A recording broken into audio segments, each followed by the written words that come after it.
Welcome to കലവറ. ഇന്ന് നമ്മൾ ചെയ്യാൻ പോകുന്നത് ഒരു റവ ദോശയാണ്. അതിനാവശ്യമായ സാധനങ്ങൾ: അര കപ്പ് റോസ്റ്റഡ് റവ, അര കപ്പ് അപ്പത്തിൻ്റെ അരിപ്പൊടി, വറുത്ത അരിപ്പൊടിയാണ്, അത് നമ്മൾ പാക്കറ്റിൽ വാങ്ങിക്കുന്നത്. രണ്ടും ഈക്വൽ ക്വാണ്ടിറ്റിയാണ്. റവയുടെ പകുതി മൈദ, അതായത് 1/4 കപ്പ്.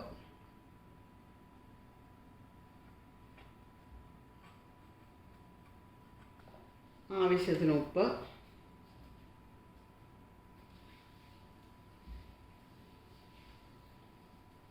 ഒരു മീഡിയം സൈസ് സവോള ചെറുതായിട്ട് അരിഞ്ഞാണ്,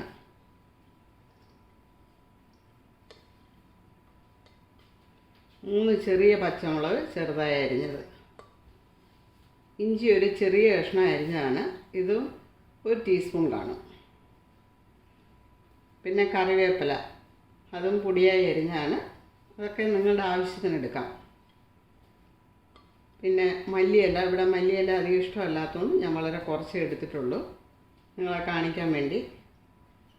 നിങ്ങൾക്ക് അത് ഒരു 1/4 കപ്പ് ചേർക്കാം.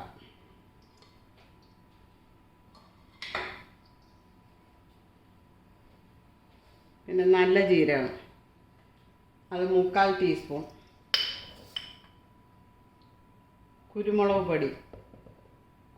പൊടി ചെറുതായിട്ട് ചെറിയ തരി പോലെ പൊടിച്ചെടുത്താണ്, അതായിരിക്കും ടേസ്റ്റ്. ഇടയ്ക്കിടയ്ക്ക് കടിക്കും അത്, അപ്പോൾ അത് ടേസ്റ്റായിട്ട് തോന്നും. അത് 3/4 ടീസ്പൂൺ. ഒരല്പം മഞ്ഞൾപ്പൊടി, കളറിന് വേണ്ടിയാണ്, ഒരു നുള്ള്. അധികം പുളിയില്ലാത്ത തൈര്, അത് 1 ടേബിൾ സ്പൂൺ. ഇനി നമുക്ക് വെള്ളം ഒഴിച്ച് കലക്കിയെടുക്കാം. ആദ്യം 1 കപ്പ് വെള്ളം ഒഴിക്കാം.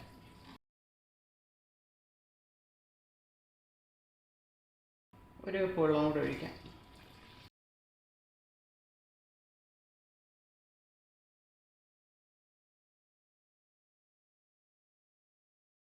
അങ്ങനെ ഇപ്പം 2 കപ്പ് വെള്ളമാണ് ഒഴിച്ചിരിക്കുന്നത്.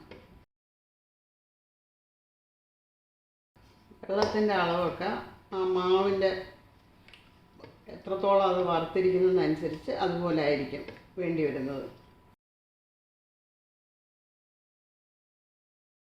ഇത് നല്ലപോലെ വെള്ളം പോലെ ഇരിക്കണം.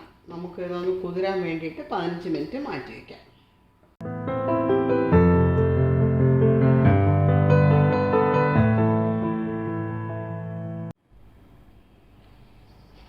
പതിനഞ്ച് മിനിറ്റ് കഴിഞ്ഞ് റവയൊക്കെ നന്നായിട്ട് കുതിർന്നിട്ടുണ്ട്. ഇതാണ് ഇപ്പോഴത്തെ വെള്ളത്തിൻ്റെ അളവ്. ഇങ്ങനെ ഇരുന്നാൽ പോരെ, ഇതിൽ കുറേ കൂടെ വെള്ളം ചേർക്കണം. അര കപ്പ് വെള്ളം നമുക്ക് ആദ്യം ചേർക്കാം.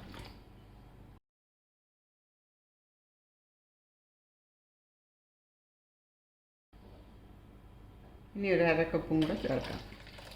അങ്ങനെ ഇപ്പോൾ ടോട്ടൽ നമ്മൾ 3 കപ്പ് വെള്ളമാണ് ചേർത്തിരിക്കുന്നത്.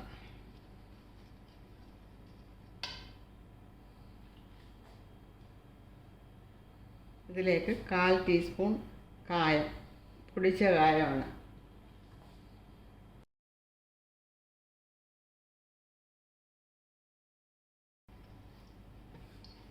അപ്പോൾ ഇതാണ് വെള്ളത്തിൻ്റെ അളവ്. ഇങ്ങനെ വെള്ളം പോലെ ഇരിക്കണം ഇത്.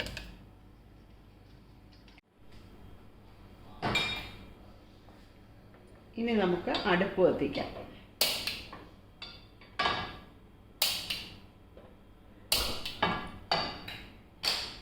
പാൻ നന്നായിട്ട് ചൂടാകണം. പാൻ നന്നായിട്ട് ചൂടായിട്ടുണ്ട്. ഇനി നമുക്ക് റവ ഒഴിക്കാം. വട്ടത്തിൽ ചുറ്റിച്ച് വേണം ഇങ്ങനെ ഒഴിക്കേണ്ടത്. എല്ലാ കുഴികളും മാവൊഴിച്ച് നികത്തേണ്ട കാര്യമില്ല. നെറ്റ് പോലാണ് ഇതിരിക്കുന്നത്. നല്ലതുപോലെ മൊരിയണം ഈ ദോശ. കൂടുതൽ വെള്ളം ചേർക്കുന്നതായതുകൊണ്ടാണത്. അതിനൊരല്പം സമയം അത് പിടിക്കും നല്ലതുപോലെ മൊരിഞ്ഞ് വരാൻ. ഇനി നമുക്കിതിലേക്ക് ഇച്ചിരി നെയ്യ് ഒഴിക്കാം.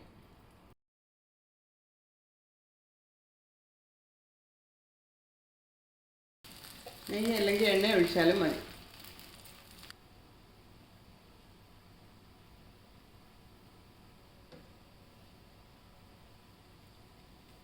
നന്നായി ഇളകി വരുന്നുണ്ട്.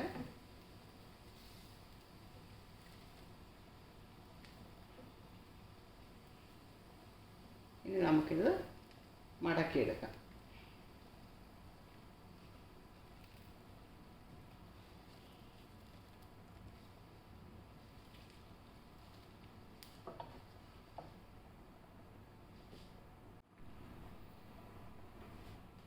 ഇനി അടുത്ത കുറച്ച് എടുക്കാം.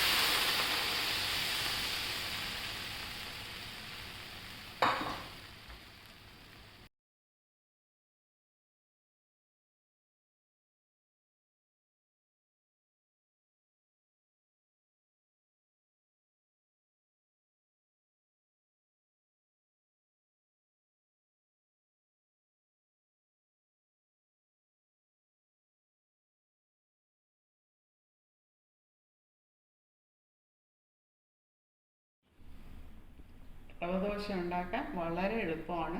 നിങ്ങളെല്ലാവരും ഇത് ട്രൈ ചെയ്ത് നോക്കണം. ഇതുവരെ സബ്സ്ക്രൈബ് ചെയ്യാത്തവരുണ്ടെങ്കിൽ സബ്സ്ക്രൈബ് ചെയ്യണം. ഇനി പുതിയൊരു വീഡിയോയുമായി വരുന്നവരെ ബൈ.